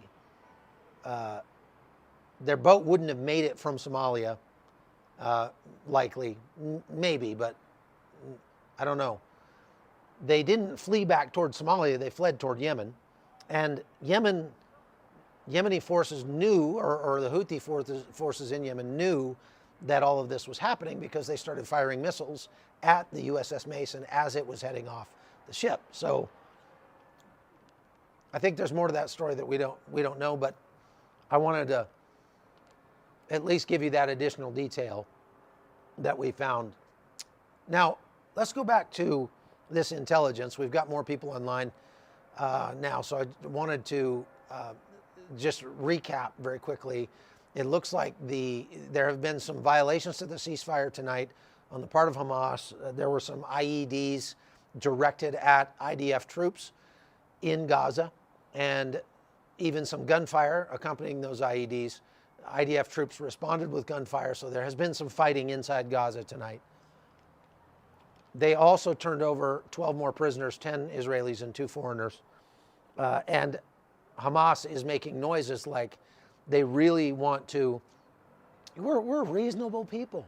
We want a permanent ceasefire because we're civilized, and the United States is falling for it lock, stock, and barrel, pushing very hard for Israel to make the ceasefire permanent, which would essentially all but ensure that Israel will be attacked again and more hostages will be taken, more babies will be burned, more women will be raped. As I have mentioned, nobody that we can find over there in Gaza, the West Bank, East Jerusalem, will condemn what happened to Israel on October 7th. And so it is looking more and more like you would be hard-pressed to make the case that the people of Gaza don't deserve what's coming to them, don't deserve what they're getting right now. And again, I keep asking this question, when people say, but they're bombing babies in Gaza, whatever. Well, first of all, they're not bombing babies intentionally. They're bombing military targets. If there are babies there after they've already warned them to leave multiple times, then it's not on Israel. But what did Hamas expect Israel to do? Or I want to ask this to some of these protesters around the world. What did they expect Israel to do when they came in and murdered 1,200 people? Did they think they were just going to sit back and say, ouch? What did they think was going to happen? It doesn't make sense that Israel should not respond. The Israeli government would not be doing its job as a government to safeguard its people if it didn't respond. So they are responding, and they're going to keep responding. Netanyahu probably puts out 3 press releases every day just to say that they are not going to stop. I don't blame him. I've been reading Netanyahu's book on how to stop terrorism that he wrote back in the 1990s. And it's kind of a little disheartening because while he certainly has a good grasp of the way that Middle Easterners think, he himself being a Middle Easterner after all, but especially Arab culture, he understands Arab culture. He understands the need to be the strong horse and to project power and not project weakness. He gets that. But I tell you what, that guy is full on, in his book, really advocates, it criticizes America for being a free country. I was surprised to see Benjamin Netanyahu writing a book that criticizes American freedoms. That's surprising to me. Anyway, one of the reasons perhaps, let's ask ourselves this question, because I don't think people do anything for no reason, right? I mean, these people who are saying we need more October 7th attacks, praise Allah for what happened to Israel on October 7th, for those babies that were burned, what would possess somebody, and I use that word intentionally, to be happy that babies got burned and all the rest of it? I think there are a couple of different reasons. Number one, I think is financial. I did an entire podcast about this on my podcast yesterday. That's over on the Hot Zone here at YouTube. You can go over there and subscribe and watch the daily lives that I'm doing on deeper topics, other topics. I'm putting a lot of other stuff up there that you probably want to watch. So go over to the Hot Zone here on YouTube, please, and subscribe there. You can also go to chuckholton.locals.com, where I'm putting up a ton of content now. You can subscribe over there without actually paying anything. You can become a free subscriber and get notified when I post something new, or you can just check back whenever you want and not get notified and don't sign up for anything. If you want to support the work I'm doing over there, you can, but you don't have to. You can see most of the stuff I put up without being a paying supporter, so don't worry about that. Anyway, that's chuckholton.locals.com. You can go over there and check that out. I talked yesterday at length about this topic, but did you know that every terrorist, every Palestinian terrorist who commits a crime against the Israeli state, that is, gets arrested for protesting, gets arrested for anything, whether it's stabbing somebody to death or committing a mass shooting or blowing himself up, anything. Every Palestinian criminal receives a stipend from the Palestinian Authority for the rest of his life. If he dies in the commission of his crime, then his family gets a one-time lump sum payout and then a monthly stipend of up to $1,500 a month, or more actually, it could be more than that, but averages about $1,500 a month forever after that. The Palestinian Authority pays out more than $300 million a year in payments to terrorists. So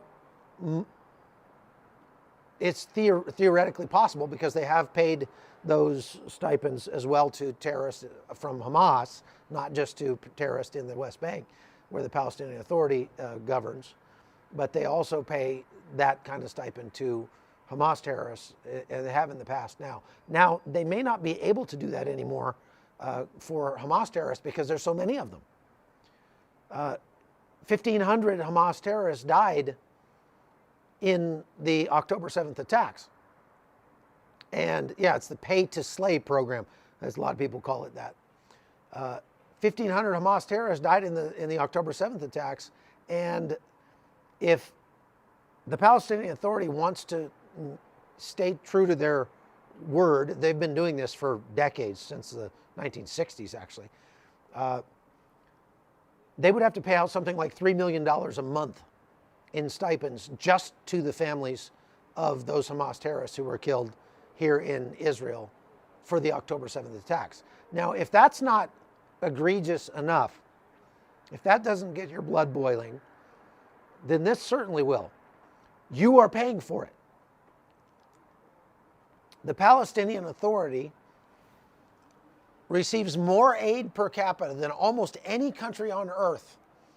They receive aid not just from the United States or Eastern Europe, or Western Europe, or the Saudis or anything like that. They receive aid from all over the world. And the per capita, because it's such a small country, other than like Tuvalu or someplace like that, they receive a tremendous amount of aid. We figure probably over the last 23, 24 years, they've averaged about $1.6 billion a year in aid into the Gaza Strip. $1.6 billion a year.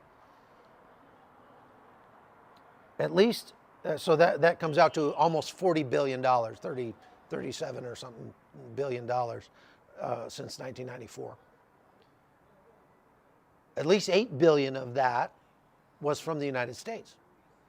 And Donald Trump pushed through something called the Taylor Force Act, which Taylor Force was a U.S. West Point graduate serviceman who was over here on a tour and just in the wrong place at the wrong time ended up in a stabbing attack and was stabbed and murdered by a young Palestinian terrorist.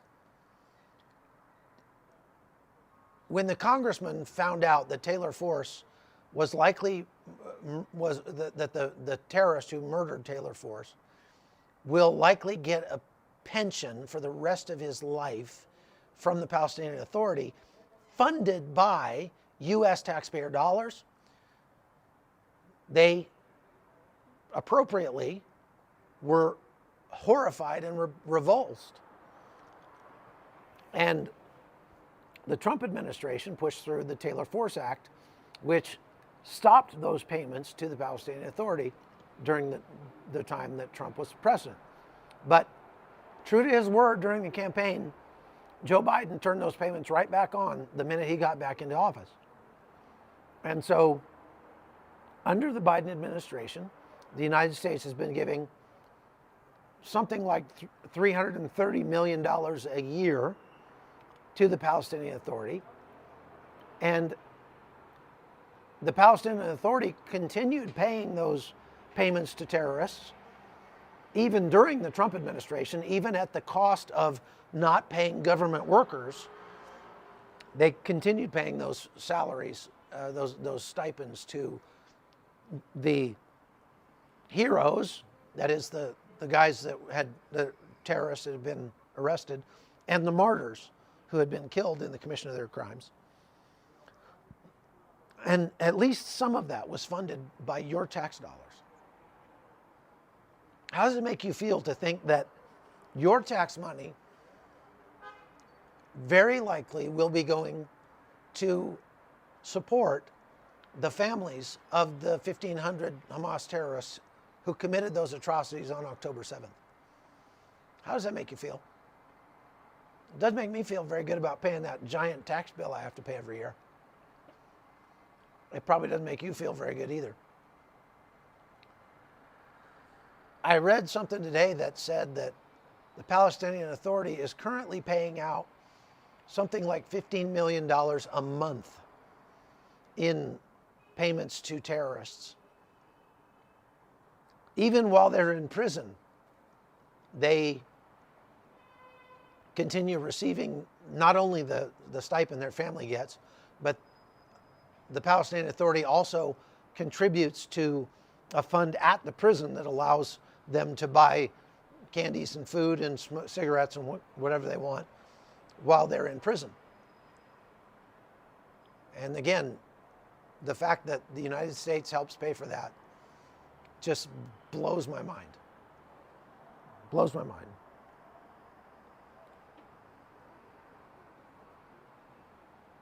So whether or not this ceasefire holds or continues or doesn't, I think that Israel's problem goes much deeper than wiping out Hamas.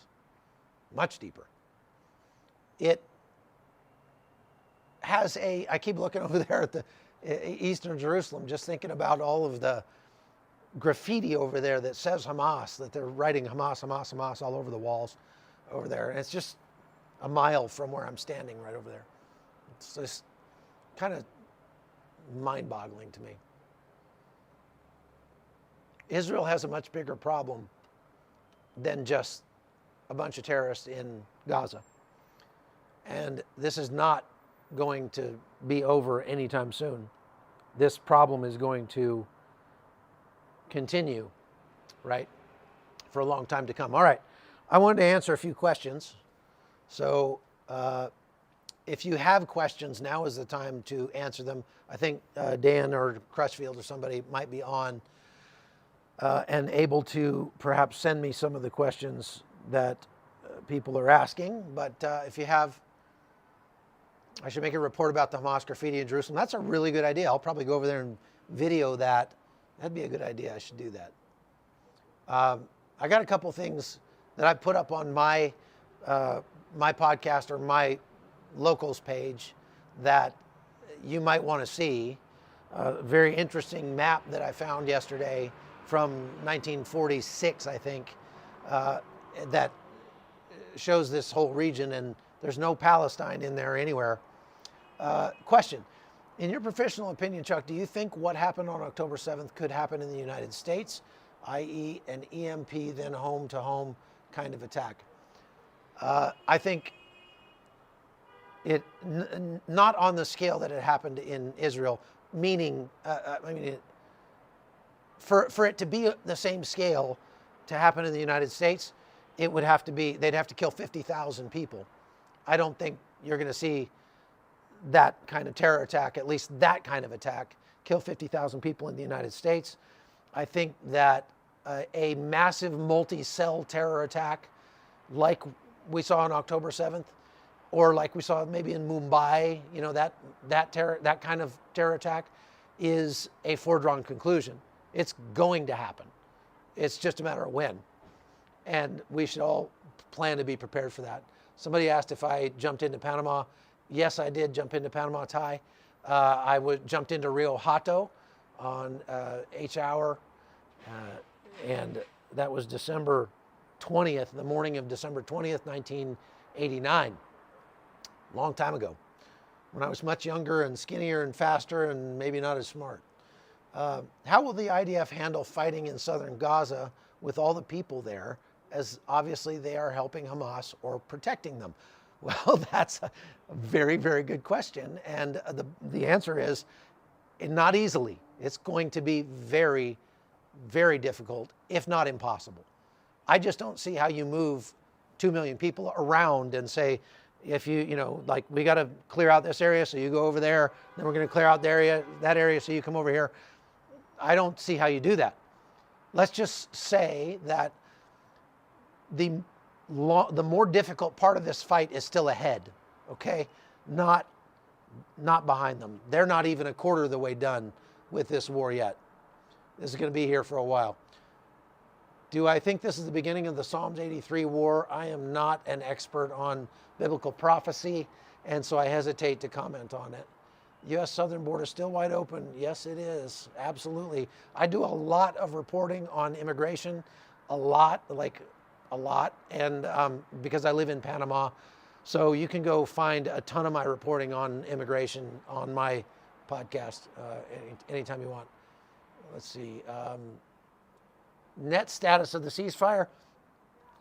So, I mean, technically the ceasefire has been broken because Hamas attacked IDF positions and IDF fired back today. They set off some IEDs on IDF positions. Some IDF soldiers were wounded today, so technically the ceasefire has been broken, but they are still releasing hostages and trying to extend the ceasefire, so we'll have to wait and see what happens about that. Let's see what else we got here.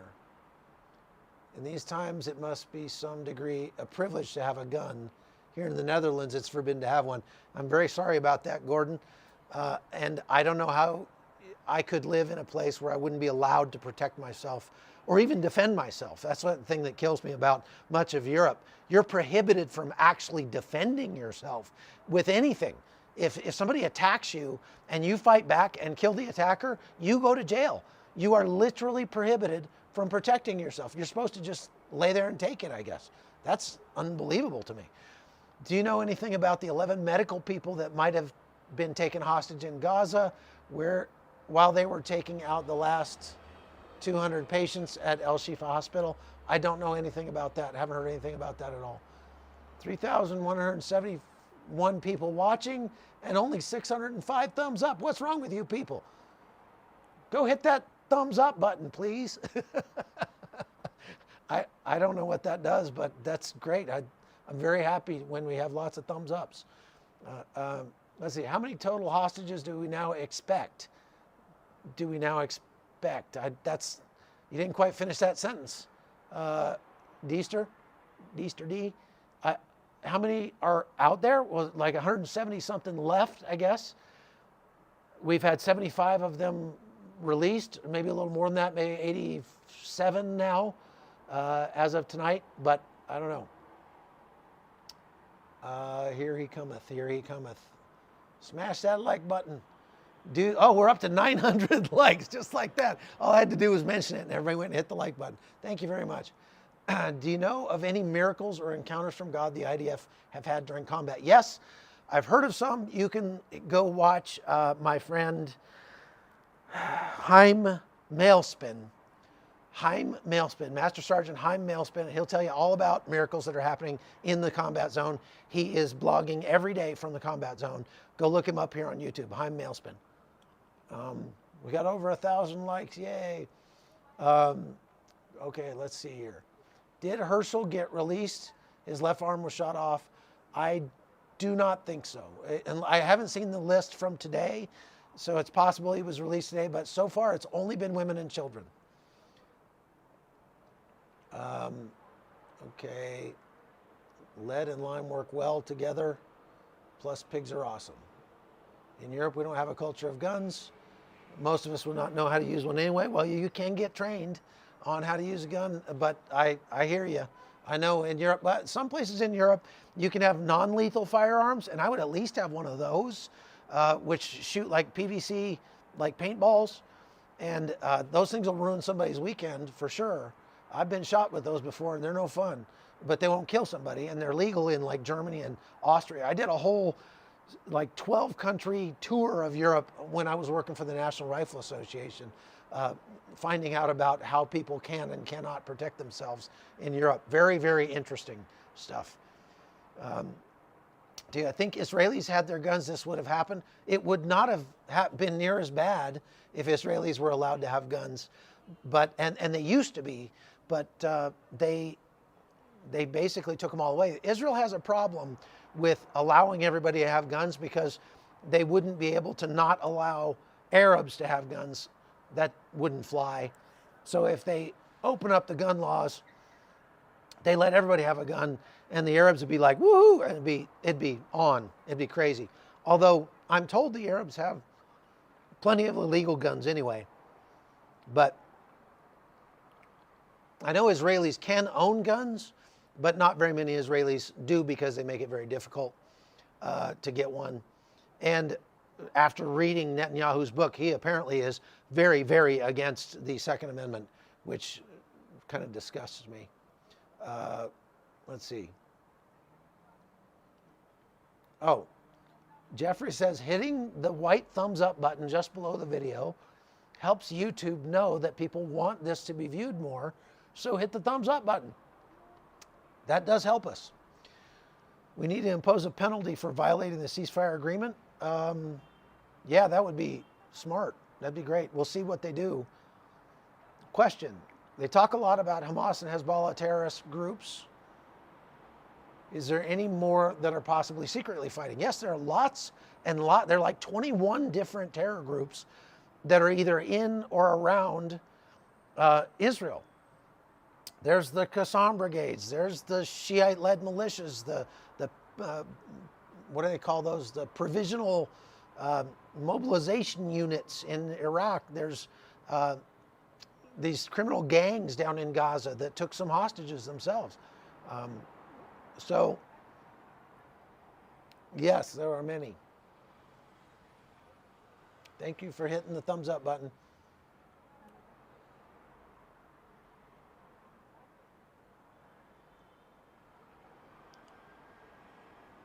Applications for firearms are definitely up, without a doubt, and more than 200,000 applications, many of them from people that live in Judea and Samaria, what the world calls the West Bank, and for very good reason, very, very good reason.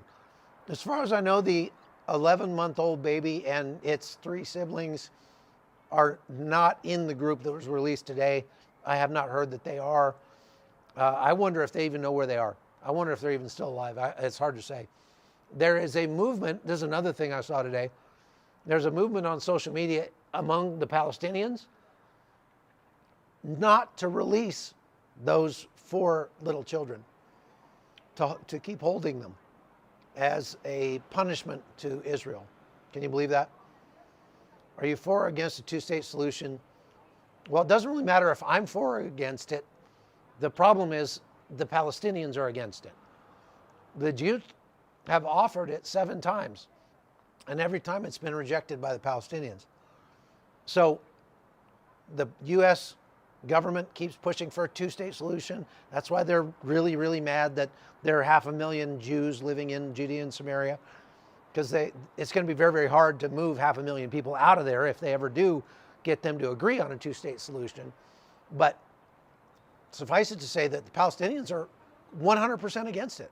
And so I guess it doesn't really matter, does it?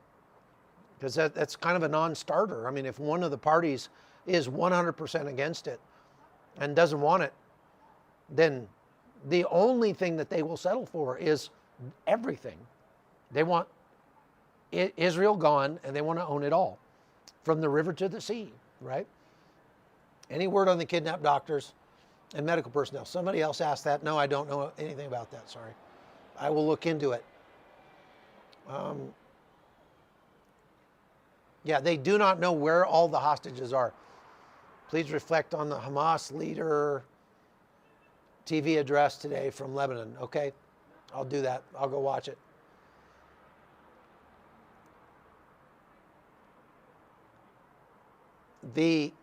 There's some sticking point apparently that the Red Cross is not being allowed to go and get proof of life of all the rest of the hostages, and that's one thing that's been a real problem with the negotiations, I understand. Why doesn't the U.S. get that Palestine doesn't want a 2-state solution then? They do get it, but they're hoping that they'll change their mind. What's your opinion about this war? Should Israel continue this war without the pressure of the U.S.? Absolutely. I mean, the only way to safeguard Israel and make sure that this never happens again is to make sure these cowards inside Gaza do not have the ability to take hostages again. Wow, that's a loud cart. That's the only way. They've got to go hard and make it very, very clear that, look, we're rebooting your country. We're kicking out your government. We're rebooting your entire country. Most of it's going to be rubble. You can rebuild it any way you want. We'll leave you alone. But the minute you become a threat to us, we'll come in here and do it again.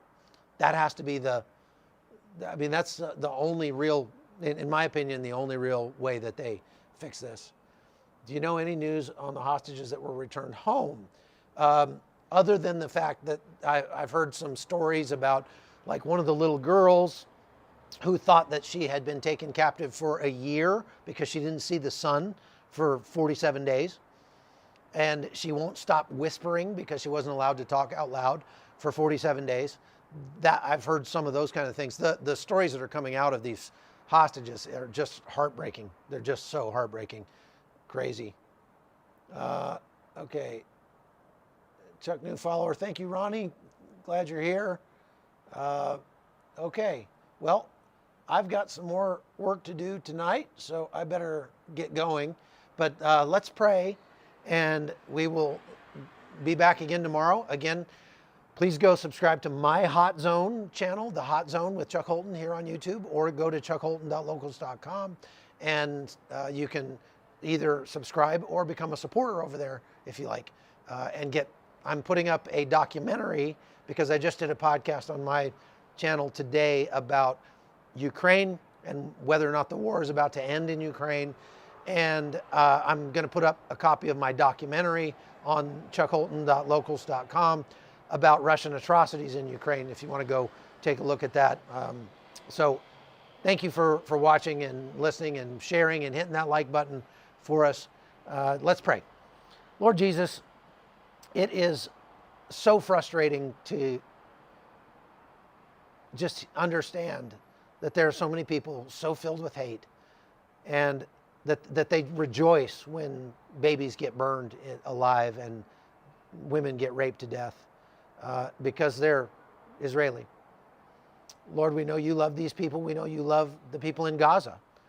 And you just want them to know your love. And if they knew your love, if they really understood how much you love them, it would change everything for them.